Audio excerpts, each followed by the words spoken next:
Have you ever heard a sound in the dead of night that made your blood run cold? A cry so full of sorrow it felt like it came from another world. Tonight, we journey into the heart of one of Latin America's most enduring and terrifying legends, the story of La Llorona, the Weeping Woman. This isn't just a ghost story. It's a tale woven into the very fabric of culture, a chilling warning that has echoed through centuries, from the banks of ancient Aztec canals to the modern-day streets of cities across the Americas. So, dim the lights and listen closely. You might just hear her wail carried on the wind. The legend of La Llorona is a cornerstone of Mexican and Latin American folklore, a ghost story that has been passed down orally from generation to generation for hundreds of years. But where did it begin? To truly understand the Weeping Woman, we have to travel back in time to a period of immense cultural collision, the Spanish conquest of the Aztec Empire. Many scholars believe the roots of La Llorona are entwined with the Aztec goddess Cihuacodl, whose name means snake woman. Cihuacodl was a powerful and fearsome deity, a goddess of motherhood and fertility, but also a harbinger of war and misfortune. It was said she would wander the crossroads at night, weeping and crying out, a terrible omen for the Aztec people. One of her most famous prophecies, recorded by a Spanish friar, was a lament for her children, the Aztecs foreseeing the coming destruction of their empire. She cried, "Oh, my children, we are lost. Where can I take you to hide you?" Sound familiar? As Spanish culture merged with indigenous beliefs, this weeping goddess figure began to transform. The story evolved, taking on new details and a more personal, human tragedy.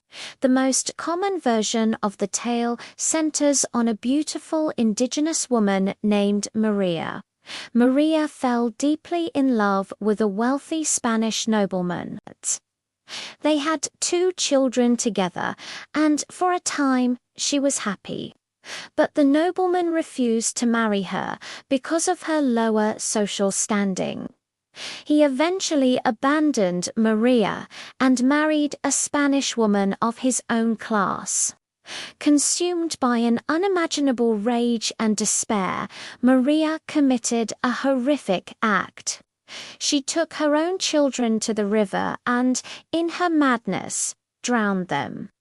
As the current carried their small bodies away, the full weight of her actions crashed down on her.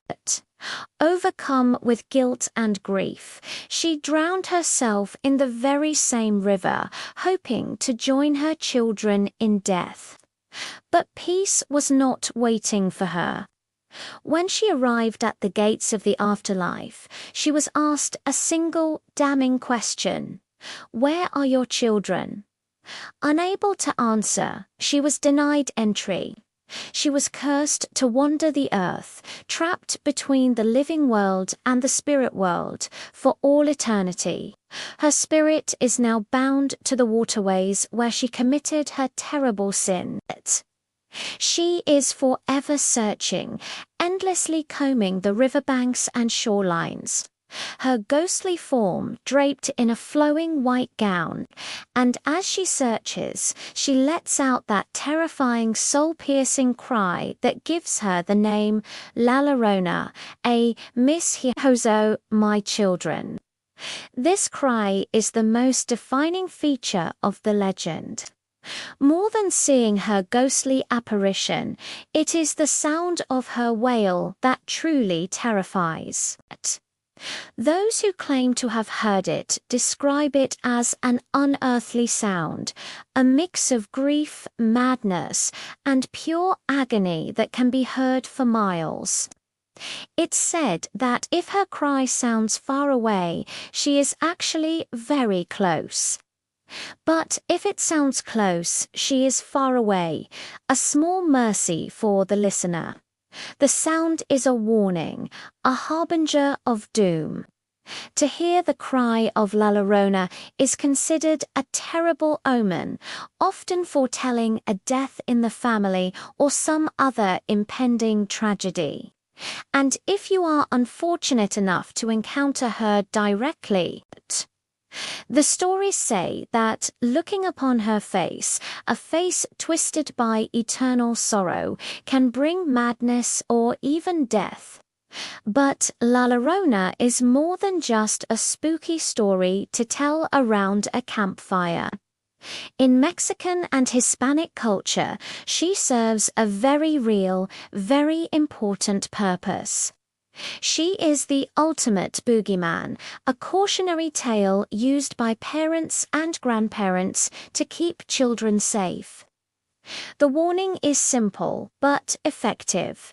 Don't stay out after dark, or La Llorona will get you. It's a powerful tool to make sure kids come home before sunset.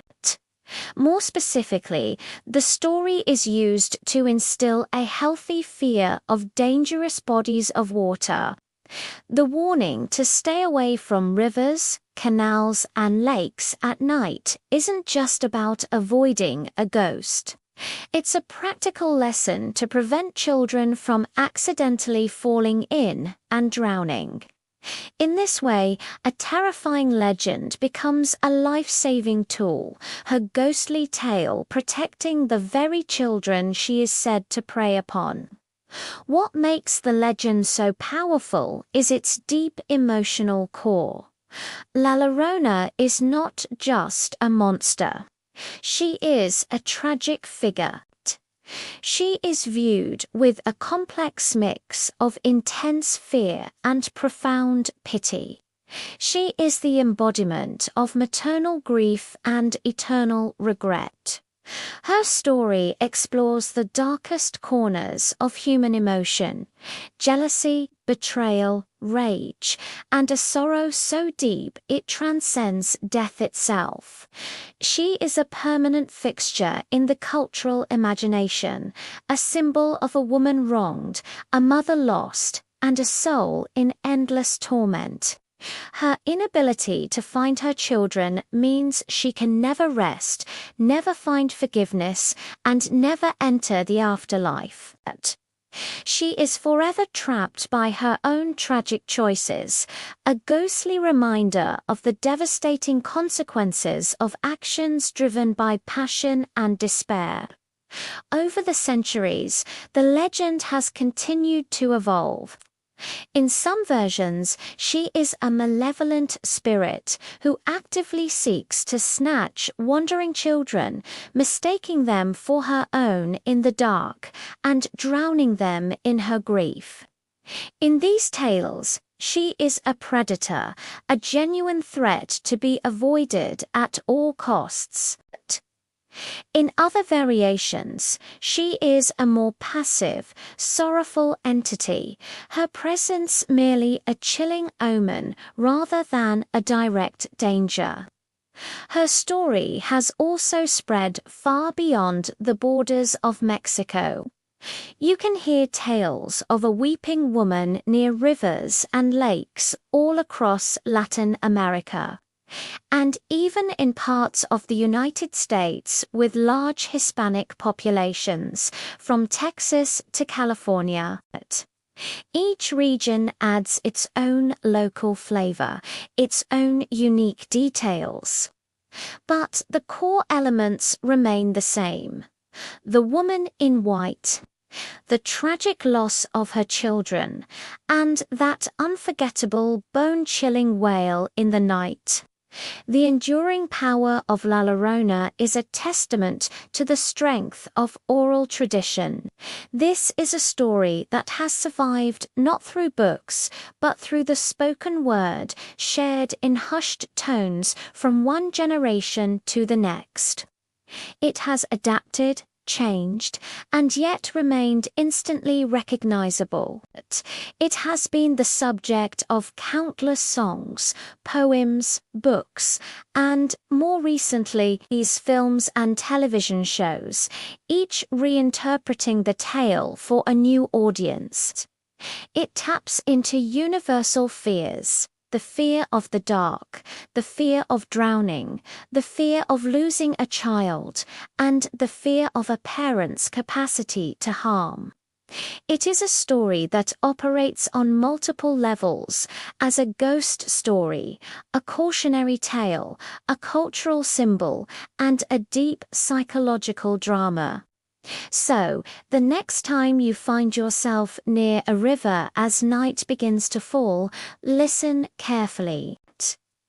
If you hear a faint, mournful cry carried on the breeze, a wail that sounds like a mother weeping for her lost children, don't try to find its source.